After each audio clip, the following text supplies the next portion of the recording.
தலைவர் கலைஞர் அவர்களுக்கு இன்றைக்கு நாம் விழா எடுக்கிறோம் என்று சொன்னால், தலைவர் கலைஞர் அவர்கள் கிட்டத்தட்ட 80 ஆண்டு காலம் தமிழ்நாட்டினுடைய வரலாற்றில் தன்னை முழுமையாக அர்ப்பணித்துக் கொண்டு தமிழர்களின் கலை, கலாச்சாரம், நாகரிகம், பண்பாடு இவைகளை காப்பதற்காக இரவென்றும் பகலென்றும் பாராமல் ஓயாது உழைத்த ஒரு மகத்தான தலைவர் கலைஞர் அவர்கள். முதலாக அவர் அரசியலுக்கு நுழைந்த பொழுது 1938ஆம் ஆண்டு அரசியலிலே அவர் காலடி எடுத்து வைத்தார், தமிழ் மொழி காப்பதற்காக.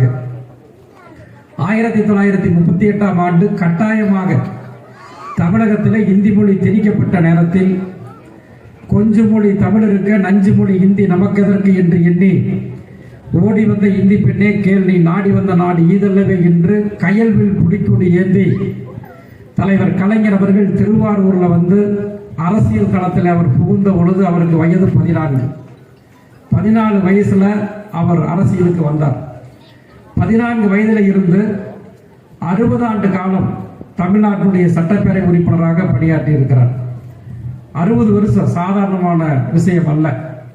தான் போட்டியிட்ட அனைத்து தேர்தல்களிலும் மக்களுடைய பேராதரவை பெற்று தமிழகத்தில் வந்து தொடர்ந்து வெற்றி பெற்ற, தோல்வியே சந்திக்காத ஒரே தலைவர் நம்முடைய அன்பு தலைவர் கலைஞர் அவர்கள் என்று சொன்னால் அதை யாருமே மறுக்க முடியாது.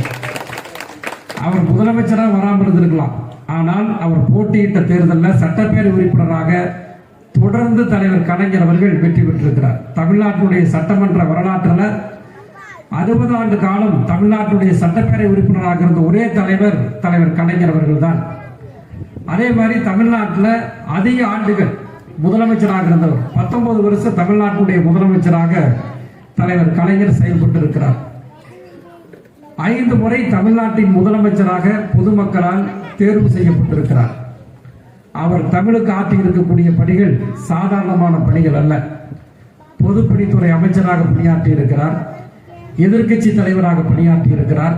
இப்படி பல பொறுப்புகளிலே பணியாற்றி தமிழகத்தினுடைய வரலாற்றில் மட்டுமல்ல இந்திய திருநாட்டில் பல பிரதமர்களை உருவாக்குகின்ற ஆற்றல் மிக்க ஒரு தலைவனாக தலைவர் கலைஞர் பணியாற்றி இருக்கிறார்.